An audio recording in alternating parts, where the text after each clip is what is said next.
Halo, kembali lagi di bab kesetimbangan dan kita akan coba mulai masuk ke KC dan juga cara memanipulasi KC.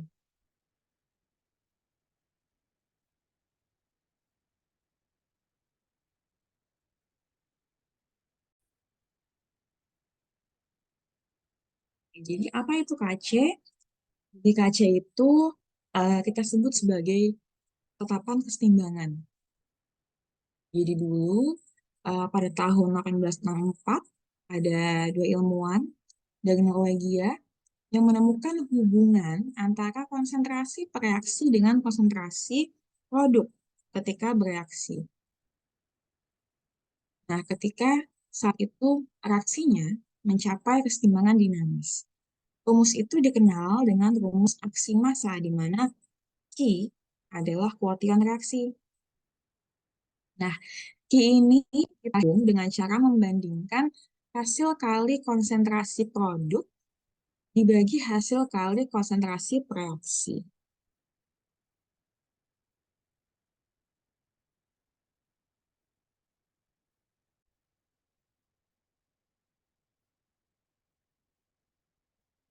Oke, jadi eh, kalau kita buat model matematikanya, ini menjadi seperti ini. Maaf sebentar.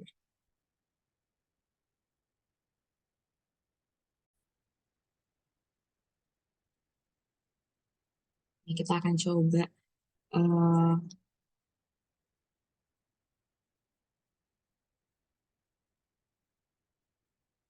jadi kalau kita buat model matematikanya, itu jadi seperti ini. I sama dengan, tadi kan katanya hasil kali konsentrasi produk dengan hasil kali konsentrasi reaksi.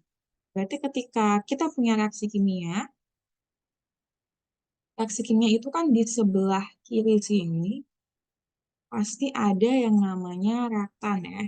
Katakanlah misalnya saya punya reaksi N2 ditambah H2 ya, menjadi ini NH3.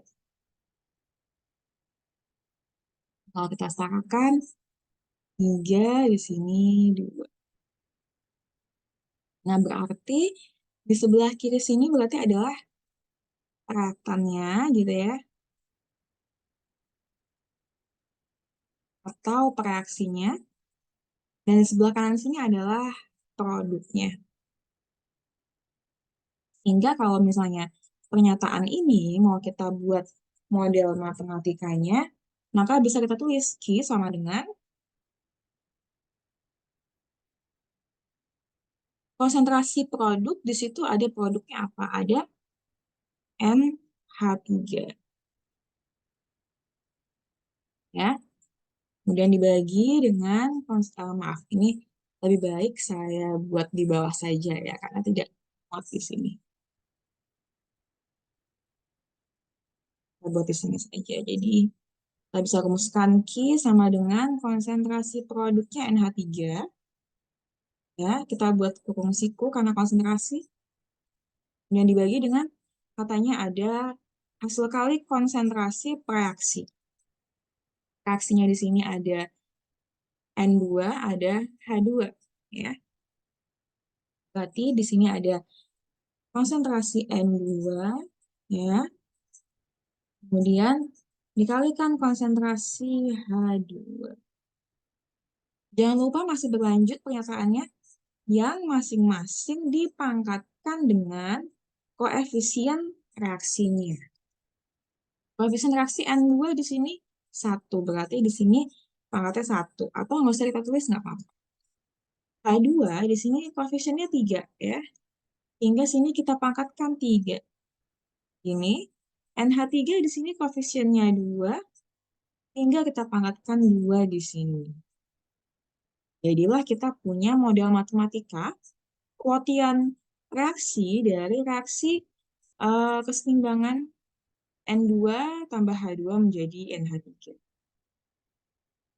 Nah, pada keadaan setimbang, ya, pada keadaan setimbang, nilai Q itu tetap sehingga kita kenal sebagai tetapan kesetimbangan atau KC. Jadi KC itu juga sama cara menghitung ya. Itu tadi sama. Konsentrasi produknya dipangkatkan koefisien dibagi konsentrasi reaksi atau reaktannya, kita pangkatkan koefisiennya masing-masing juga. Jadi nilainya, cara menghitungnya sama ya. Hanya bedanya kalau KC itu berarti pada keadaan seimbang. Nah, kenapa disebut KC? Karena C-nya ini adalah concentration atau konsentrasi. Berarti tetapannya berdasarkan pada konsentrasi. Oke, Oke, kita lanjut ya. Kalau yang selanjutnya di sini. Nah, sehingga kalau kita melihat di sini ada hukum kesetimbangan, ya ini bisa kita baca di sini bahwa perbandingan hasil kali konsentrasi produk dibagi dengan hasil kali konsentrasi reaksi dengan masing-masing dipangkatkan dengan koefisiennya adalah tetap. Berarti perbandingannya tetap. Ini hukum kesetimbangan. Berarti perbandingan hasil tadi itu tetap atau KC bersifat tetap. Nilai perbandingan ini ya, disebut sebagai KC atau tetapan kesetimbangan. Nah, jadi kesetimbangan kimia itu sebenarnya kalau bagi kita kelompokkan ada dua macam. Ada kesetimbangan homogen dengan heterogen. Ada yang pernah dengar apa itu homogen? Mungkin di kehidupan sehari-hari sering dengar ya, homogen, heterogen. Homogen itu artinya dia sama, ya. Berarti dia kesetimbangan yang mana di situ terdiri dari spesies-spesies dengan fase atau wujud yang sama. Sedangkan heterogen, hetero itu artinya berbeda ya. Nah, ini berarti di sini timbangannya terdiri dari reaksinya itu terdiri dari spesies dengan fase atau wujud yang berbeda-beda. Kalau kita lihat di sini ya, ada reaksi tadi ya, N2 tambah H2 menjadi NH3, di mana semuanya ketiganya ini memiliki fase gas ya. Jadi kalau kamu ingat fase kalau di reaksi kimia itu suka ada dalam kurung dengan huruf kecil begini ya. Itu artinya apa sih gitu. Nah, ini kalau lupa mungkin kita bisa ulang sedikit. S itu maksudnya adalah solid ya. S itu solid. Artinya dia padatan ya.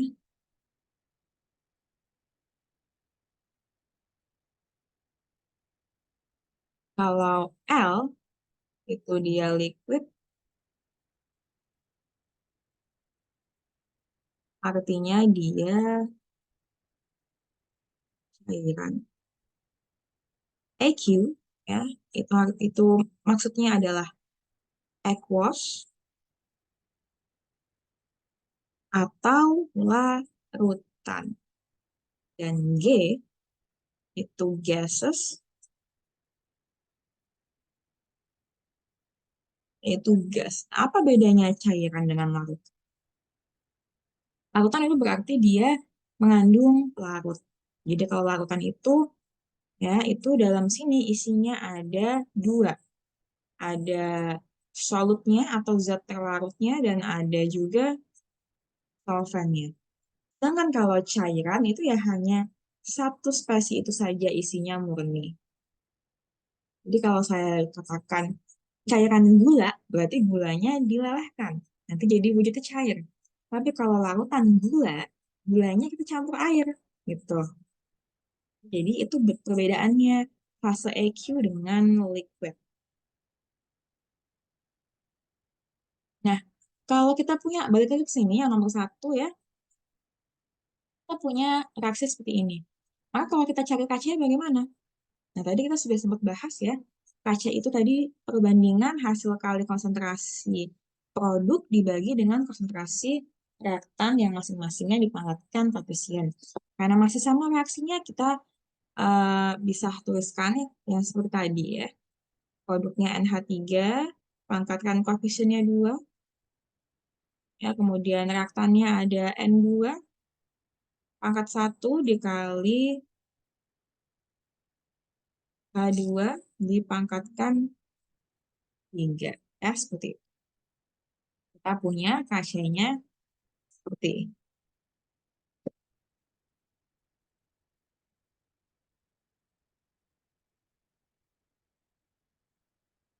Kita lanjut ke slide yang selanjutnya.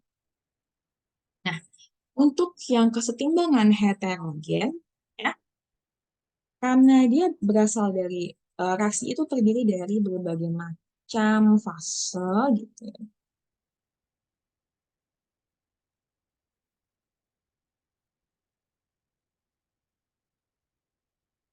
Jadi kita bisa coba eh, buat contohnya ya. Misalnya saya punya reaksi seperti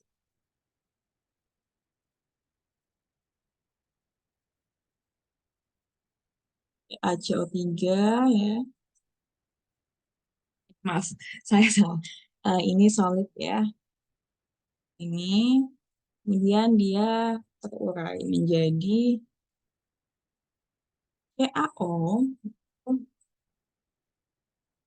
ditambah CO2. Nah, kita bisa lihat di sini, dia punya fase yang berbeda. Ini solid, dan ini gas. Gitu. Maka, bagaimana KC-nya? Gitu. Ketika ada fase solid dan fase gas, maka yang kita masukkan ke dalam rumus ketetapan kesetimbangan hanyalah yang berfase gas saja. Jadi hanya yang ini saja. Ya, semesta. Hanya yang fase gas saja. Sehingga nanti kalau kita tulis KC-nya, maka hanya CO2. Hanya konsentrasi CO2 gitu.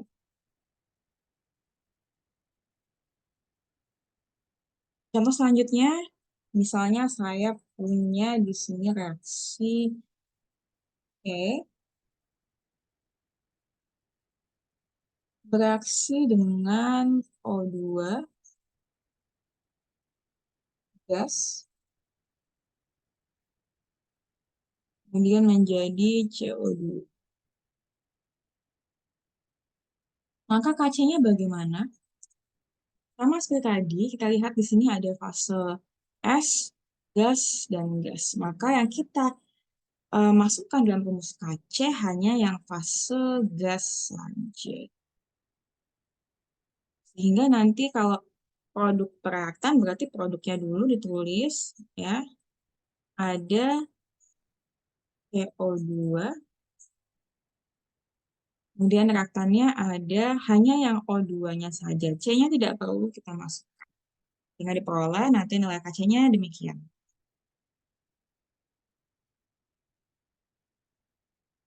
Ya. Ini contoh yang lainnya, oke ya. Makin komprehensif. Contoh lainnya misalnya saya punya H2, ya ini gas, bereaksi dengan O2,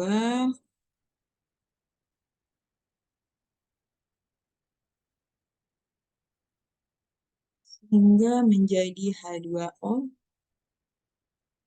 atau liquid, uh, fasenya liquid. Ya. Ini kita setarakan koefisiennya. Nah, kalau seperti ini bagaimana? KC-nya, bila ada fase gas dan fase liquid, Kita utamakan dahulu yang fasenya gas dulu ya. Sehingga kalau kita lihat di situ, yang punya fase gas, yang dalam fase atau wujud gas adalah H2 dan O2. Padahal rumus kaca itu produk reaktan. Produknya di sini nggak kita masukkan nih, karena dia liquid. Jadi kita anggap satu. Ya. Nah, baru yang di bagian reaktan sini kita masukkan sesuai dengan yang fasenya itu gas. Nah, seperti ini. Atau selanjutnya, misalnya saya punya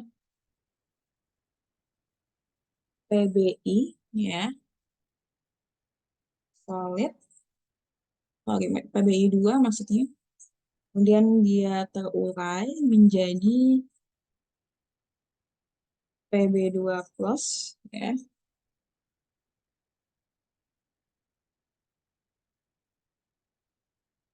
dan 2I min. Nah, ini kemudian bagaimana gitu AC-nya? Kita lihat lagi di sini, pastinya ada gas dan ada aqueous. Sorry, maaf. Ada solid dan ada aqueous. Nah, karena tidak ada gas, adanya solid dan aqueous, maka kita fokus pada yang fasenya aqueous. Hingga bisa kita tulis nanti di sini ya. Untuk produknya kan PB2 plus ya. Konsentrasi PB2 plus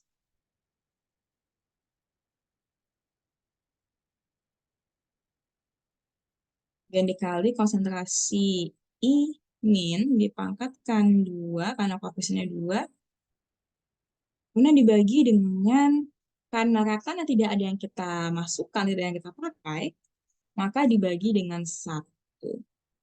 Atau dengan kata lain, hanya hasil kali produknya saja. Nah, contoh lain misalnya,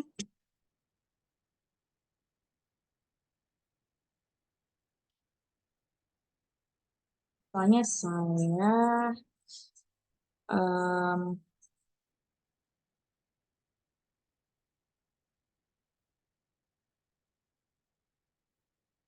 saya kira itu dulu saja contohnya ya, 4 macam itu dulu. Nah, jadi ini sudah terlihat jelas ya bagaimana bila misal pada fase yang di bagian produknya tidak ada yang kita masukkan, berarti diganti dengan 1 atau dianggap 1 ya. Kalau yang di bagian reaktannya tidak ada, kita anggap 1 juga gitu. Nah, seperti itu. Jadi kalau kita simpulkan di sini, yang mana sih yang jadi prioritas biasanya? Yang jadi prioritas biasanya yang fasenya gas dulu, ya. Kemudian baru yang fasenya aqueous. Tadi kan sudah kita lihat ya, gas, kemudian ini ada fase aqueous. Yang fase solid biasanya tidak pernah kita masukkan dalam perhitungan KC. Jadi diprioritaskan fase gas, kemudian fase aktif. Ya. Kita langsung masuk ke sini. Sebenarnya apa sih arti atau maksud atau makna dari tetapan kesetimbangan gitu? Jadi ketika kita punya nilai KC itu sebenarnya manfaatnya untuk apa? Ya, kita bisa perbesar saja ya, biar enak dibacanya. Nah, jadi ada dua macam makna dari KC. Makna yang pertama adalah atau fungsi yang pertama untuk memberikan informasi seberapa jauh reaksi itu berlangsung. Ya, jadi ada nilai KC yang sangat kecil, ada yang sangat besar, ada yang sama dengan 1. Gitu. Kalau KC-nya sama dengan 1, berarti posisi kesetimbangannya itu imbang, berada di tengah-tengah ya. Reaksinya berimbang. Kalau reaksinya berimbang berarti um, Di situ ya, reaksinya berlangsungnya itu berimbang gitu. Nah, ketika nanti kacanya sangat kecil, atau kurang dari 10 pangkat min 3 gitu ya, jadi sangat ekstrim gitu, sangat kecil, itu berarti dia posisinya ada di kiri. Jadi kalau sangat kecil, posisi kesetimbangannya itu ada di kiri, ke arah kiri, ya.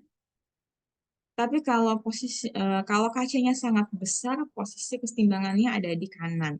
Jadi kalau dia sama dengan satu, berarti posisinya imbang itu di tengah gitu ya. Jadi nanti reaksinya itu tidak ada yang lebih dominan atau lebih condong ke arah kanan ataupun kiri gitu. Jadi baik yang ke kanan maupun ke kiri itu sama. Tuh, kalau yang sama dengan satu. Tapi kalau yang lebih besar, sangat besar kacanya, berarti dia akan lebih dominan reaksi keseimbangannya itu ke kanan. Tapi kalau kacanya kecil, dia akan lebih dominan reaksinya ke kiri. Nah, sehingga kalau semakin kecil kacanya, maka akan semakin sedikit reaksi yang membentuk produk. Kenapa bisa? Karena kan arahnya ke kiri keseimbangannya. Sebelah kiri itu kan reaktan. Makanya dia semakin kecil kacanya akan semakin sedikit produk yang kebentuk. Karena dia fokusnya ke reaktan. Tapi kalau kacanya besar, semakin besar kaca, maka semakin banyak produk yang terbentuk karena posisinya di kanan. Di kanan itu kan produk ya. Kalau posisi keseimbangannya mengarahnya ke kanan, berarti akan semakin arah produk. Berarti semakin banyak produk yang bisa dibentuk dari reaksi tersebut. Ini bisa kita analogikan kalau orang naik eskalator ya. Ketika kamu naik eskalator, tapi eskalator itu arahnya berlawanan gitu. Eskalator turun, kamu naik gitu. Kalau em, kecepatan kamu berjalan itu em, apa? Jadi gini nih. Nah, ini kacanya sangat kecil ya. Jadi kalau misalnya kecepatannya si eskalator itu sangat kecil, jadi analogi kaca di sini adalah kecepatan si eskalatornya. Kalau si eskalator ini kecepatan dia berputar itu sangat kecil, maka kamu bisa kan mencapai ujung, mencapai ke reaksi sini, jalan kaki ke sini, bisa kan gitu. Sehingga nanti ada sebelah kiri kamu posisinya, di posisi reaksi. Tapi kalau kecepatan eskalatornya lebih besar daripada kecepatan kamu melangkah, itu sangat cepat gitu eskalatornya.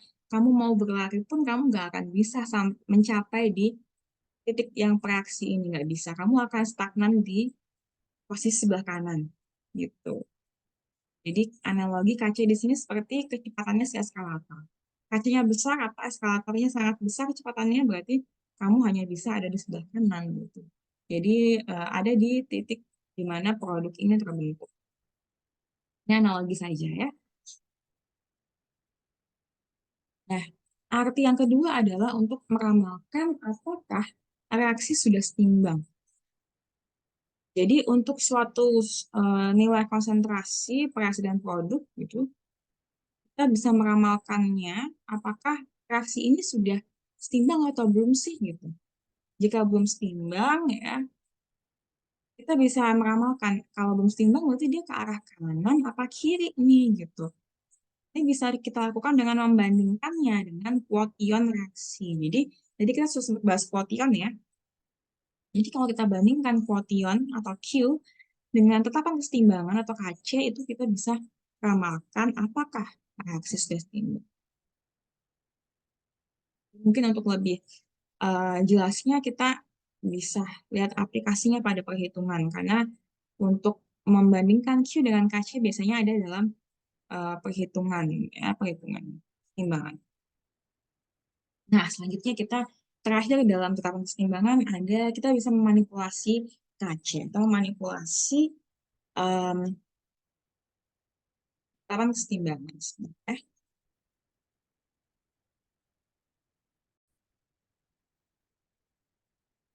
Kita sudah kecilkan lagi karena kita ingin menulis ya. Nah, manipulasi KC. Nah, ini maksudnya bagaimana sih? Jadi, misalnya kita di sini sudah punya reaksi dulu sebelumnya ya, lalu reaksi N2 ditambah dari reaksi yang tadi aja lah ya, kita ulang-ulang saja. Tambah 3H2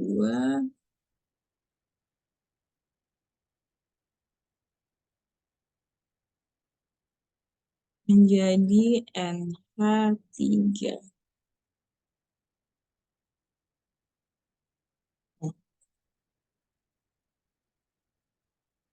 kemudian diketahui dengan Kc sama dengan 25 misalnya. Maka ya,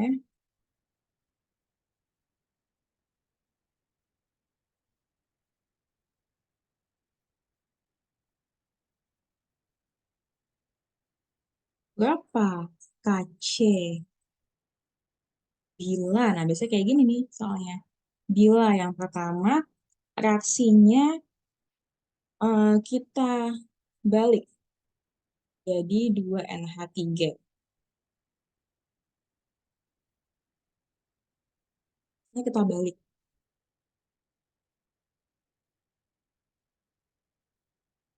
Nanti Kc-nya berapa gitu. Nah, kalau reaksinya kita balik ya, maka kita juga membalik Kc-nya gitu. Jadi Kc yang kedua ya, atau Kc yang baru itu adalah 1/Kc yang lama atau Kc1. Jadi kalau kita balik nanti 25-nya jadinya menjadi penyebut. 1/25. Ya, itu untuk yang pertama. Yang kedua, bagaimana bila reaksinya tidak dibalik, tapi koefisiennya jadi setengahnya gitu. Jadi koefisiennya itu jadi kita bagi dua masing-masingnya.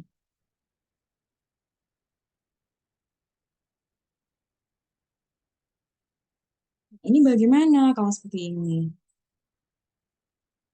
Nah, maka kaca yang baru atau kaca yang kedua, ya kalau itu reaksinya kita bagi dua, maka kaca yang pertama kita akarkan dengan eh, seberapa banyak ini dibagi gitu. Ini kan dibagi dua ya, kita kan dibagi dua. Berarti di sini ya kita akarkan akar dua. Kalau misalnya reaksinya dibagi tiga, berarti kita akar tiga. Jadi di sini bisa kita masukkan nilainya akar dari 25 adalah 5 berarti kasih yang baru. Gitu. Nah, contoh yang lain lagi. Contoh yang lain lagi di sini. Misalnya bagaimana bila eh, yang ditanya itu reaksinya eh, dibalik ya.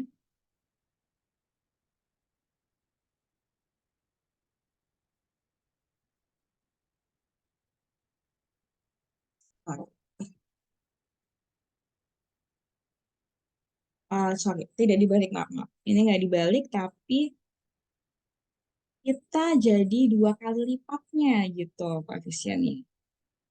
Jadi nanti ini jadi 6 tiga kali. Jadi koefisiennya itu jadi dua kali lipatnya semua. Nah, kalau kayak gini gimana kita mengetahui KC yang barunya? Kalau tadi kan sudah kita lihat yang dibagi, maka diakari. Berarti kalau ini koefisiennya dikali, dua kali lipatnya kan, ini kali dua semua kan, berarti KC yang lamanya kita apakan tuh? Kita pangkatkan, betul, kebalikannya akar ya. Pangkatkan dengan koefisiennya tadi dikali berapa?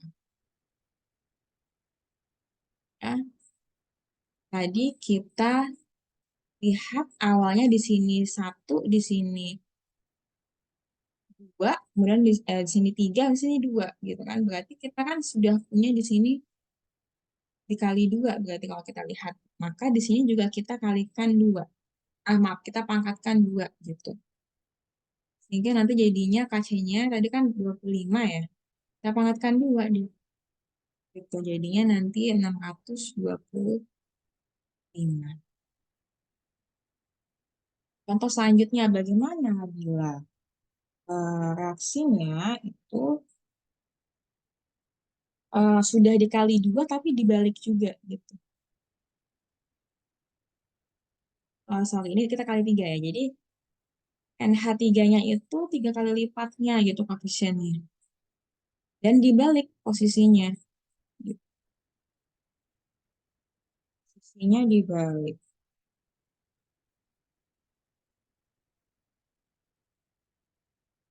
Maka gimana kasihnya? Tadi kalau misalnya itu tiga kali lipatnya, maka nanti kita pangkatkan tiga gitu kan. Karena dibalik, maka juga kita balik. Berarti KC satunya di bawah. Tapi karena di sini eh, kita kita kali tiga, tadinya ini kan satu, terus satu jadi tiga, berarti kan kali tiga ya. Berarti sini faktornya adalah kali tiga. Maka di sini kita kita pangkatkan tiga. Enggak, kalau kita masukkan nanti satu per 25 pangkat tiga gitu. Nanti jadinya satu per 625 gitu.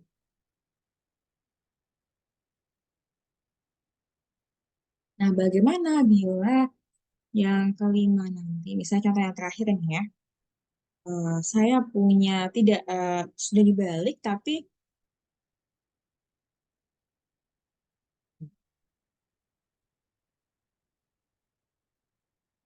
dibagi gitu. Koefisiennya tuh dibagi tiga.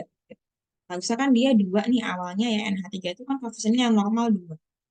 Oh sudah dibalik kita bagi tiga masing-masing.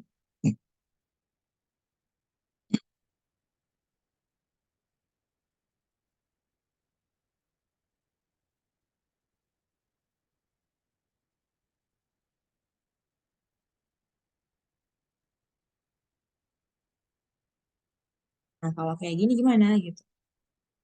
Sudah kita masukkan saja. Karena itu sudah dibalik berarti ditaruh di bawah nih KC satunya. Tapi di situ dia kita lihat dibagi tiga ya, bukan dikali tiga di sini. Dibagi 3. Maaf, maaf. Ini saya salah menulis.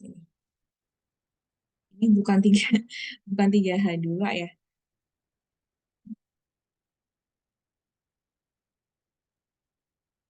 Ini kan H2 harusnya dia itu tiga, harus satu berarti ya, sorry, sorry, satu. Nah, berarti di sini harusnya kita apain? Kita akarkan. Tapi akar berapa? Akar tiga, betul. Yang atasnya di sini satu. Jadinya satu per akar 25. Nah, kalau kamu punya satu per akar 25 kan bisa per akar 3, sorry. Ini kan agak susah gitu ya. Ini bisa kamu jabarin dulu gitu kan. Atau kamu sederhanakan supaya pangkatnya tidak di bawah itu bisa. Tergantung nanti misalnya pada soal bagaimana konsep pilihan ganda dia apakah ada pilihannya seperti ini atau ada yang dalam bentuk yang lain lagi. Tapi secara simpelnya semuanya untuk menghitung kaca yang baru itu seperti ini. Jadi kalau kita simpulkan gimana nih? Kalau mau kita simpul, jadi gimana sih ngitung kaca itu kaca yang kedua? Gitu ya. Jadi pertama, kalau reaksinya dibalik, ya, maka jadinya satu per KC satu, gitu kan. Yang kedua, kalau reaksinya hasil atau habis dikali, terus sudah dikali, sudah dikali N gitu, ya, maka di sini KC-nya kita pangkatkan N, KC satunya. Ya. Bagaimana bila tadi reaksinya sudah dibagi, gitu, dibagi N? Maka di sini KC satunya kita akarkan dengan N itu tadi. Ya, jadi kesimpulannya kira-kira seperti ini. Oke, saya kira sampai di sini pembahasan kita tentang KC ya dan manipulasinya. Kita akan nanti ketemu lagi untuk pembahasan mengenai KP dan derajat disosiasi dan juga asas Locatelli. Terima kasih, sampai bertemu lagi.